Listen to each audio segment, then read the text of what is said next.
എൻ്റെ അപ്പനെ ഉയർപ്പിക്കാൻ പറ്റും. ഞാൻ വിശ്വസിക്കാം. ഞാൻ നിനക്ക് വേണ്ടി വേല ചെയ്തോളാം.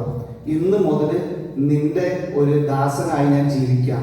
ഞാൻ ഇന്ന് മുതൽ നിനക്ക് വേണ്ടി ഞാൻ ജീവിച്ചോളാം. നിനക്ക് പറ്റുമെന്ന് ചോദിച്ചു. ഞാൻ കേട്ടിട്ടുണ്ട് ലാസറിനെ ഉയർപ്പിച്ചു എന്നൊക്കെ, മരിച്ചു കിടന്ന ലാസറിനെ ഉയർപ്പിച്ചു എന്നൊക്കെ കേട്ടിട്ടുണ്ട്. പക്ഷെ നിനക്ക് പറ്റുകയാണെങ്കിൽ എൻ്റെ അപ്പനൊന്ന് ഉയർപ്പിക്കാൻ പറഞ്ഞു. നമ്മളിങ്ങനെ ഒരു ചലഞ്ച് പോലെ ഞാൻ പറഞ്ഞു, നിനക്ക് പറ്റുകയാണെങ്കിൽ എൻ്റെ അപ്പനൊന്ന് ഉയർപ്പിക്കും. അപ്പൊ ഞാൻ കാണിച്ചു തരാം ഞാൻ എന്താ ചെയ്യാമെന്ന്. ഞാൻ എൻ്റെ 3 ബാർ നിർത്താന്ന് പറഞ്ഞു. ഹല്ലേലൂയ. 3 ബാർ ഞാൻ ക്ലോസ് ചെയ്യാന്ന് പറഞ്ഞു. ഹല്ലേലൂയ. നിങ്ങൾക്ക് പറഞ്ഞു മനസ്സിലായോ? 3 ബാർ എന്ന് പറഞ്ഞാൽ എന്നാ വിചാരിച്ച് ഒരു 30 ലക്ഷം രൂപ മാസം ലാഭ നാട്ടില്. 30 ലക്ഷം രൂപ. അപ്പൊ എൻ്റെ ഹൃദയത്തിൽ എൻ്റെ മുമ്പിൽ വന്ന ചോദ്യം, നിനക്ക് ഈ 30 ലക്ഷം രൂപ എങ്ങനെ വേണ്ടാന്ന് വെക്കാൻ പറ്റും? ലോണുണ്ട്, ഓരോന്നിനും 5 കോടി 6 കോടി രൂപ വീതം ലോണുണ്ട്. പക്ഷെ ഒരു പ്രേരണ എനിക്ക് തരികയാണ്, ഞാൻ ഈ 3 ബാറും നിർത്താം. എൻ്റെ അപ്പനെ ഉയർപ്പിക്കാൻ പറ്റുമെന്ന് ചോദിച്ചു കർത്താവ്. നിങ്ങൾ അങ്ങനെ ചോദിക്കൂ? ചോദിക്കണം. ഈശോ ആരാ? നിങ്ങളുടെ അപ്പനാ അല്ലേ? അപ്പൊ നമുക്ക് എന്തെങ്കിലും കാശ്, നിങ്ങളുടെ അപ്പനോട് ചെറുപ്പത്തില് വഴക്ക് കൂടിയിട്ട് ഓരോ സാധനങ്ങൾ മേടിച്ചിട്ടുണ്ടോ? അതേപോലെ നമ്മൾ ചോദിക്കണം സഹോദരങ്ങളെ. ഞാൻ ഈശോയെ ചോദിച്ചു, ഈശോയെ എൻ്റെ അപ്പനെ ഒരു ദിവസം നിനക്ക് ഉയർപ്പിക്കാൻ പറ്റും?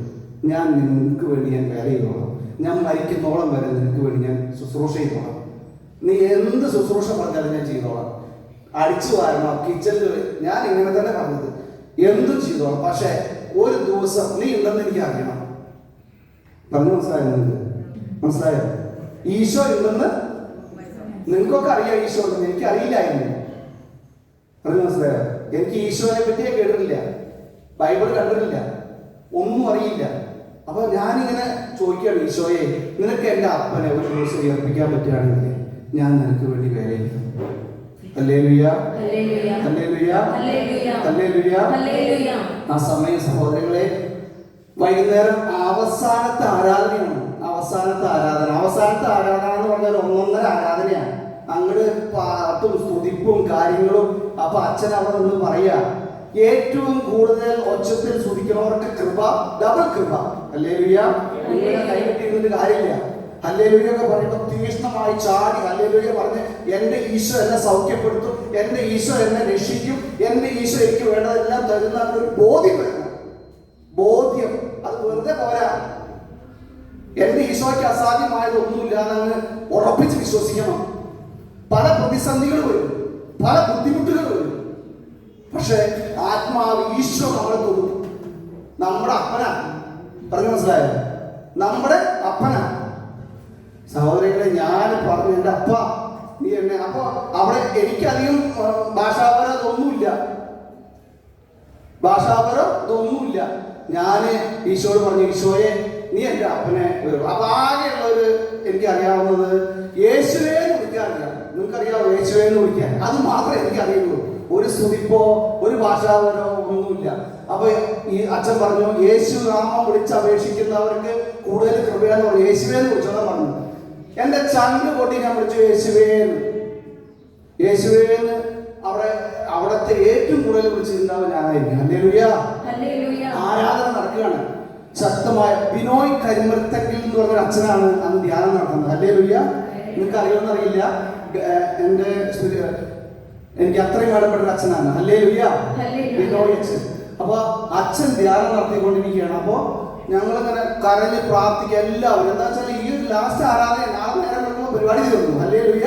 അപ്പൊ കിട്ടാനുള്ളതെല്ലാം ഇപ്പൊ ചോദിച്ചോളണം. ഈശോ വന്നിരിക്കുകയാണ്. ഹല്ലേലൂയ. പക്ഷെ എനിക്ക് ഭയങ്കര വിഷമമാണ് ഇപ്പോ. പെട്ടെന്ന് എനിക്ക് ഇപ്പോ മാർപ്പാപ്പ അല്ലെങ്കിൽ നമ്മൾ വലിയൊരാൾ വരിക എന്ന് പറഞ്ഞാൽ നമ്മളെല്ലാവരും ചെയ്യും ഇല്ലേ? ഈശോ വരിക എന്ന് പറഞ്ഞാൽ എത്ര പേര് വരും? ഒരു ആരാധനയിൽ എത്ര പേര്? എനിക്കിപ്പോ പെട്ടെന്ന് പറയാൻ മതിയാലോ പറഞ്ഞു കേട്ടോ. ഞാൻ പറഞ്ഞത് സഹോദരങ്ങളെ, ഞാൻ അന്നത്തെ ആരാധനയിൽ കരഞ്ഞങ്ങ്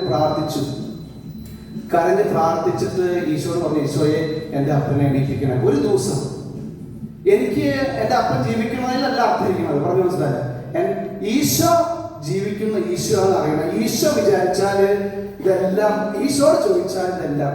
അപ്പോ സഹോദരങ്ങളെ, ഞാൻ കരഞ്ഞ് പ്രാർത്ഥിച്ചുകൊണ്ടിരിക്കുമ്പോൾ അച്ഛൻ അവിടെ നിന്ന് ഒരു മെസ്സേജ് പറയാണ്, കിടപ്പുറയിൽ കിടന്നുകൊണ്ടിരിക്കുന്ന ഒരു മകൻ, കിടപ്പുറയിൽ എണീക്കാൻ വയ്യാതെ കിടന്ന ഒരു മകനെ ഈശോ എണീപ്പിക്കുന്നു എന്ന് പറയാണ്. Hallelujah, hallelujah. ആ സമയം എന്റെ അപ്പൻ എണീറ്റ് വീട്ടിൽ. Hallelujah, hallelujah, hallelujah, hallelujah.